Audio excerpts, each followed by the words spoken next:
So apparently Zero Tolerance decided to drop a JDAM on the entire lightweight pocket knife community.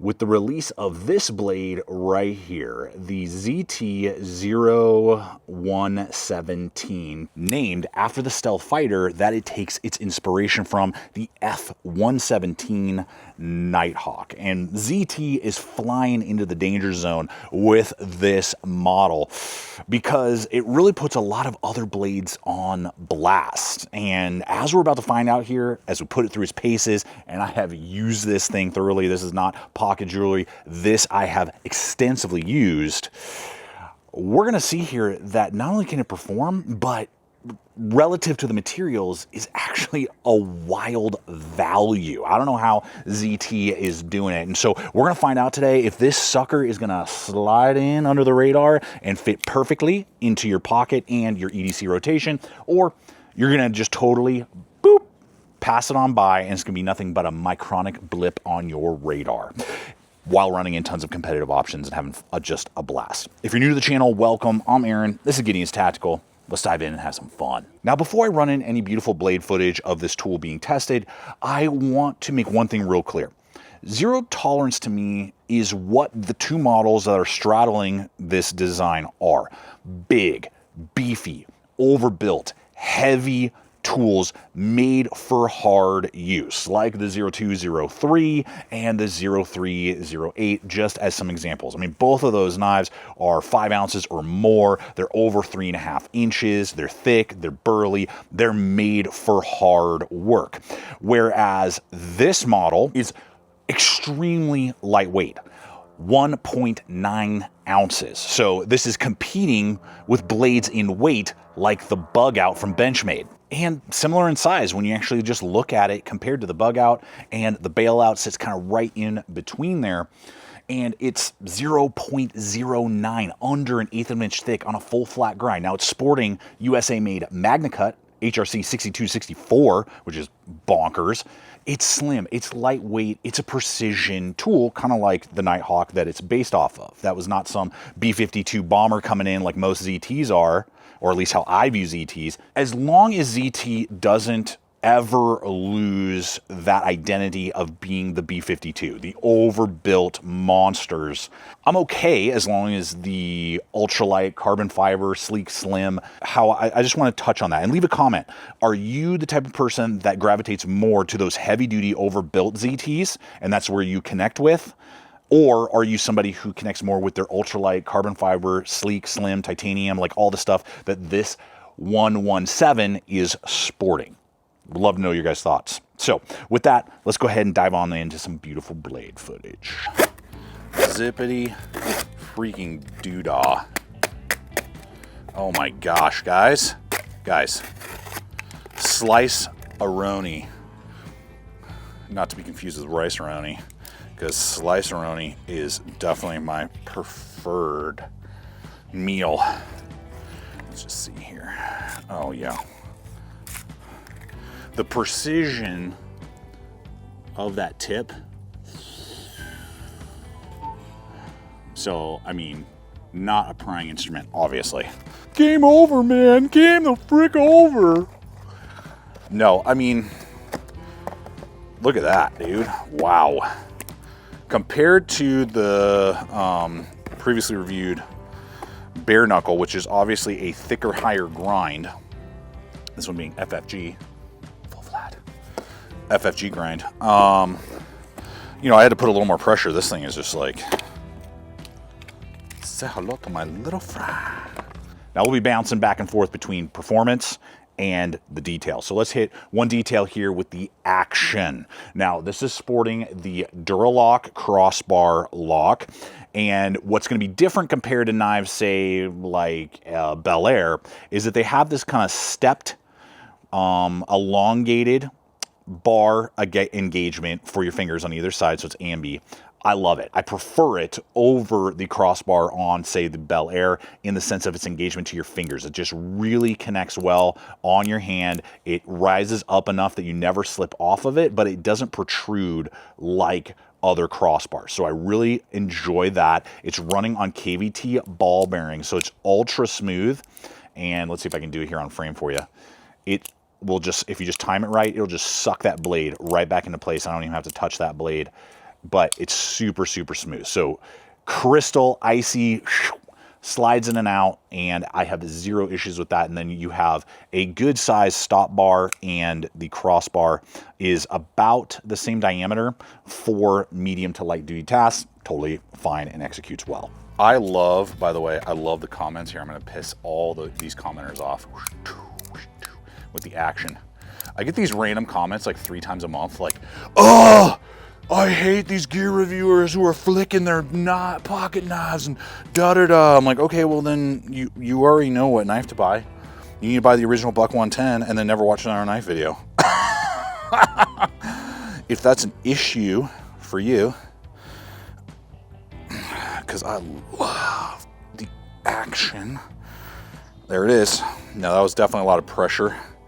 Wouldn't want to go through like 5 cuts of that, but say you're rocking your ZT 117 at the office, and then the end of the world happens, and you got to get home and find your family, and the zombies are attacking, and you work for the World Health Organization. Oh wait, no, you're not Brad Pitt. This isn't World War Z. I know you wish, but anyway, yeah, so funny. Like, oh, I hate it. Why do you have to flick it so much? I'm like, okay, here, for all of those folks who comment, here you go. Oh, nice and slow. Hold on.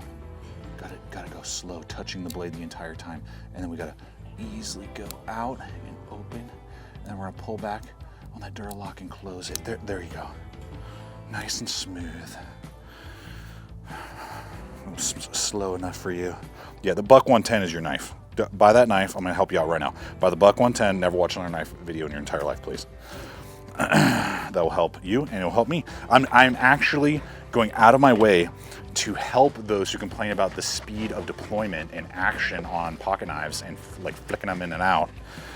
I'm gonna save you hundreds and hundreds of hours right now by recommending the Buck 110 to you, and then never buy another knife, never watch another video. You're good, you're solid, forever and ever and ever. Now this is one thing you need to be aware of. Narrow, thin blades, meaning like from edge to spine, is narrower than say a big broad blade, the XL version of the Bel Air being more broad. You are gonna find that you like the handle geometry when you're cutting on something like I'm doing right here, can sometimes get in the way, and then it feels like you're sawing through more. Now, a blade may be able to slice, the action may be good, but how does it actually feel in your hand and carry? Well, the carbon fiber handles, as we've discussed, ultra light. Now, what I like is this rigidness that they do all the way down to this bolt right here, that torque screw right there. So half of the blade, almost 2/3 of the handle, is going to have rigidity more than just the carbon fiber in there. And then you have kind of cool blue titanium tubes for standoff, flow through construction. I mean, when you talk about that, this is where we should, before we even talk about ergonomics, talk about pricing. I mean, well, no, you know what? Scratch that. Let's hit ergonomics first, and then we'll hit pricing. Okay, so we have a nice deep guard here. We have very light jimping. I just barely feel it, but I'm really locked in. So you don't feel like you're actually gonna slide up. It's got a very like, bam, lock you in. That step right there encapsulates my 2 front fingers with plenty of room to spare. I wear large size gloves with 3 1/4 knuckle span across my hand when I just put my hand straight out.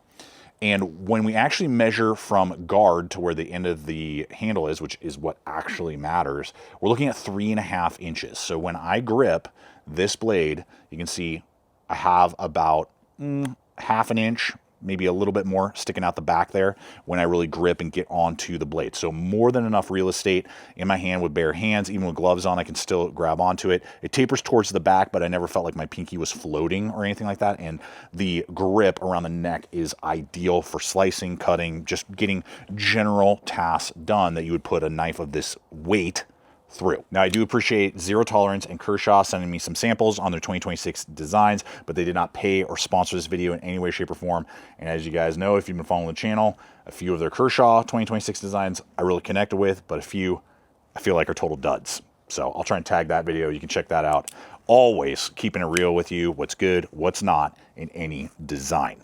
$240 for this blade is bonkers. When we actually look at just the Zero Tolerance brand, you know, that's like the Acura, the Lexus, you know, of Kershaw. So usually they are, you know, going to be a pretty penny. And when we talk about MagnaCut and carbon fiber and titanium and all these things, to give you some perspective, when we run this up just against a generic bug out, we're talking $200. So ballpark.